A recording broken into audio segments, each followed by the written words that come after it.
Welcome back to the Midday Business News. The government is proposing to scrap the Telecommunications Services Obligation Levy. Currently, the levy sees Telecom receive $70 million a year to compensate it for providing non-commercially viable local services to rural customers. But the Communications Minister, Stephen Joyce, says he's concerned by the lack of transparency around where the money is spent and whether rural customers are benefiting from it. He says current methodology only takes into account the costs and not the benefits Telecom derives from the TSO. He proposes replacing it with a mixture of direct government funding and a more transparent, contestable, industry-wide method. And the board of state-owned enterprise Cordia is set to decide on the future of a proposed Trans-Tasman undersea cable today.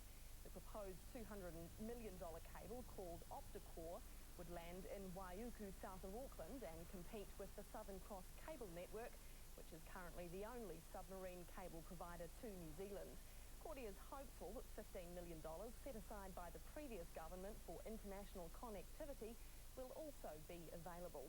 Well, let's take a look at the markets now, where the NZX is following Wall Street's lead, but it is a much milder rally. Wall Street, of course, being bolstered by takeover activity. And if we look at some of the top stocks, Telecom there down 3 cents following that TSO proposal from the government. Its rival Telstra, though, enjoying an 8-cent gain. Pine Gould Corporation continuing to lose ground as it seeks to raise about $270 million.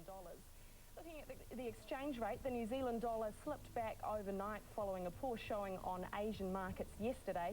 Also losing ground against the Australian dollar following some comments by the Reserve Bank Governor Glenn Stevens. Turning around against the yen, though, which had made about 14-month gains, highs against the greenback. Just looking at those stocks around the region, the ASX not making such a good start to the day. The Dow Jones and the Nasdaq there both up strongly. The Nasdaq almost at a 2% gain, and that's after that takeover activity, which of course also benefited the European markets. And just over to the commodity picture, which, as usual, when there is a hint of an increase in economic activity, enjoy some gains, but they're fairly muted. The gold price slipping back about $1. With me now is Rob Gronendahl from Craig's Investment Partners. Good afternoon, Rob. Good afternoon, Nadine. Let's just start with that takeover in the US that seems to be being welcomed as a sign of recovery. Yes, the Dow was up on the back of some merger and acquisition activity, including a $6.4 billion deal involving Xerox Corporation, as well as some others. So that's positive for the capital markets, I think. There's obviously the ability to raise funds to undertake these sorts of restructures and takeovers, and that money will flow back through investors and then hopefully be reinvested back into the share markets. So it's an encouraging sign. What might this proposed change to the Telecommunications Services Obligation Levy mean for Telecom? Well, the share price is off 3 cents, so just about 1.25%, I think. So reasonably muted. I don't think this is totally unexpected, but you know, the government's looking at spending around $300 million to improve the broadband to the rural sector, which has been called for some time. Telecom always seemed to be in the news around regulation, so no big surprise here, but I think we need a little bit more detail before shareholders can really get a feel for how that may impact on the company. Thank you, Rob. That's Rob Gronendahl from Craig's Investment Partners. Now back to you, Peter, with the rest of the Midday News. Thank you, Nadine. We cross back live now to the funeral service as Sir Howard Morrison's casket is being taken from the Whananui to nearby St Faith's Church on the shores of Lake Rotorua. There'll be a brief service there before his body is taken to the cemetery. That's after a short procession through part of Rotorua City, where Sir Howard will be able to say farewell to some of his favourite haunts, like the Sound Shell, where he performed so many times in his hometown, and his favourite club, where he often went on a Tuesday night for a glass of Chardonnay. The Waikato Rugby Club here in Te Arawa in Rotorua. About 2,000 people in Rotorua for this special day, and there is Sir Howard's casket being taken into St Faith's Church. Not far now from his final resting place, this great star of New Zealand entertainment for over half a century.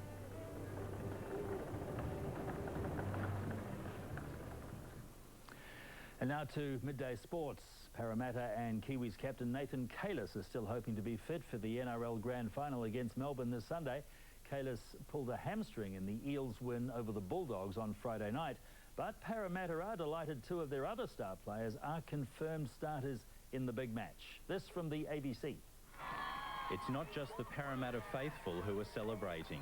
Jared Hayne and Matthew Keating couldn't contain their delight at being cleared by the NRL judiciary. I didn't know whether I should cry, I should jump up and down, and just sort of overwhelmed, and just finally said, you know, now I can head for a grand final. Believe me, I had a few tingles down me back, actually all over my body, so yeah, 1 or 2 fist pumps for sure. One of just 3 remaining members from the Eels' 2001 Grand Final side, Captain Nathan Calis is desperately trying to overcome a hamstring injury in time to play his second season decider. I'm going to have physio 4 times a day, starting some acupuncture tonight. Sleep with some Voltaren wrapped on it. If anyone else out there has got any remedies, can they please give us a call? So I'll do anything. In contrast to the Grand Final rookie Eels, the Storm boast a squad brimming with experience playing on the first weekend in October. A lot of us know what's involved during this week, so you know, we're preparing like it's a normal game. Sunday evening also promises to deliver a mouth-watering battle of the fullbacks. Melbourne's Billy Slater rivals Hayne as the form player of the competition, and he admits he's been keeping an eye on his Eels counterpart. Well, I watch football and, you know, certainly observe the way other players are going, and Jared's been one of the best, so yeah, he's been a pleasure to watch. The pair will also be fighting to get their hands on more than just the Premiership trophy. The #1 Kangaroo jersey is also a likely reward for the dominant player. Manchester City has kept itself in touch with the Premier League leaders after beating West Ham this morning. The Light Blues were underway within 5 minutes with star striker Carlos Tevez perfectly positioned. Goal in the 5th minute. West Ham regained. And City's great structured play in evidence again with their 3rd goal. Craig Bellamy with the free kick, and once more Tevez was on the end of it. Final score 3-1. Man City now up to 15 points, 3 behind Manchester United and Chelsea, but with a game in hand. The New Zealand cricket team's plans to have Aaron Redmond open the batting in place of the injured Jesse Ryder in tonight's Champions Trophy match against England look to have come to nothing.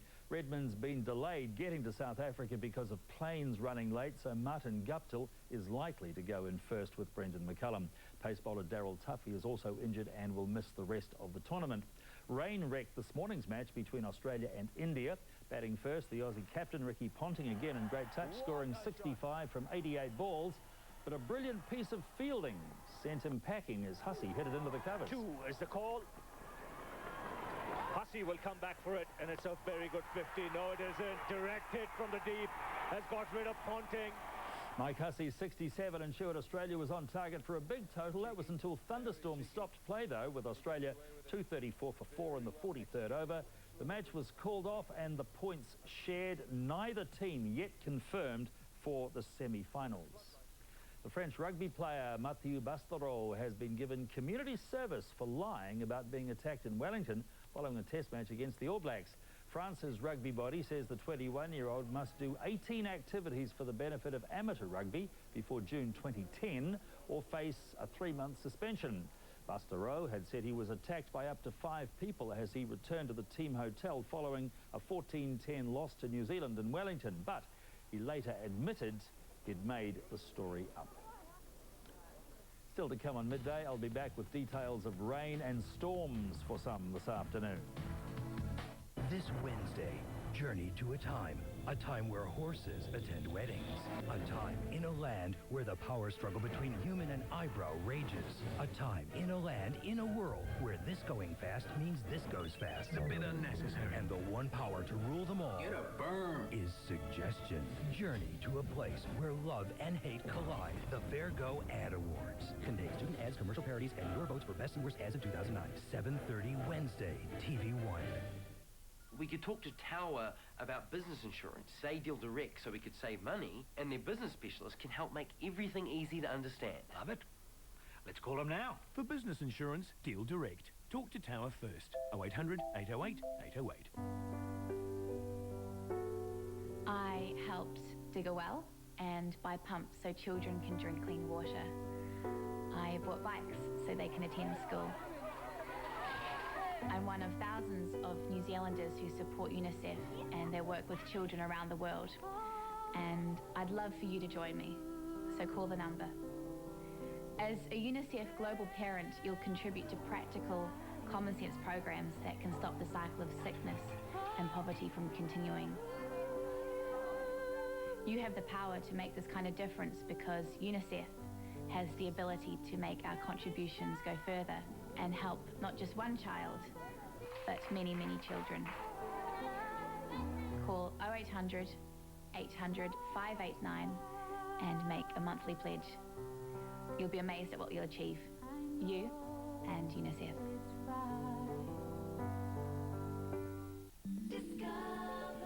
Fleas and worms are the two most common problems to affect your cat or dog, and you may not even know your pet's got them. So use Advocate, a new all-in-one treatment that kills both fleas and worms. Just apply to the skin and you're done. Advocate makes protecting the whole family against fleas and worms a whole lot easier. So go see your vet and ask for Advocate, the most complete all-in-one parasite protection. It's Revlon gift time. Revlon introduces the first one-step food-proof lip color with a conditioning top coat built right in and patented color stay technology, all in one single step in a range of brilliant shades. New Revlon Color Stay Ultimate Liquid Lipstick. It's Revlon gift time. And now this fabulous gift is yours with any Revlon purchase of $65 or more. Available at participating Revlon stockists. Only from Revlon. Ollie is helping to give the families of sick kids somewhere to take a break while they're at the hospital. Alice is making it easier for sick children to have their families nearby while they get treatment. And Chloe is helping thousands of kids get free dental care. Because every time a child has a Happy Meal, 10 cents goes to Ronald McDonald House Charities and all the programs they support. Sarah was getting fit. She found the Southern Cross Health Zone tips on mynetball.co.nz very helpful. Mr. Perkins, she found somewhat less helpful. Southern Cross, we're not for profit, we're for you. Well, the first official Auckland Big Day Out lineup for 2010 has been announced, with the hotly rumoured David Bowie left off the list so far. The big-name international acts announced so far include Muse, Lily Allen, Peaches, Dizzy Rascal, the Mars Volta, Powderfinger, Girl Talk, Groove Armada and Rise Against. They'll be joined by local Kiwi acts such as The Checks, Dimmer, Lady Hawk, Quarter and PNC. The Big Day Out is set for January the 15th at Mount Smart Stadium. Lily Allen, one of those coming in January. Now to the weather. Thunderstorms are expected to move onto the North Island from the Tasman Sea early this afternoon. About northern and western Taranaki, a few may be severe, bringing squally rain and possibly one or two small but damaging tornadoes. The low pressure system shifts slowly eastwards during the day, with further fronts expected to affect the North Island. The low east of Canterbury tracks southwards to lie southeast of Otago by midday and then becomes slow moving. Heavy rainfall warnings are in place for Mount Taranaki. A bit of a muggy, humid afternoon for Alexandra after the frost this morning. Showers for Invercargill and Queenstown and cloud for Dunedin and Oamaru. Some showers for Milford Sound, rain all up the west coast and in Nelson with northeasterlies, and a high of 14 degrees today in Nelson. It's wet on the east coast too, just some showers for South Canterbury, northeasterlies for Kaikoura and Blenheim, 11 degrees only in Christchurch today. There's a heavy rain warning for Taranaki, northerly winds for Wellington and New Plymouth, temperatures in the mid to late teens. Nice warm temperatures though on the east coast of the North Island, 20 in Masterton and Napier, 21 for Hastings. A few showers around though.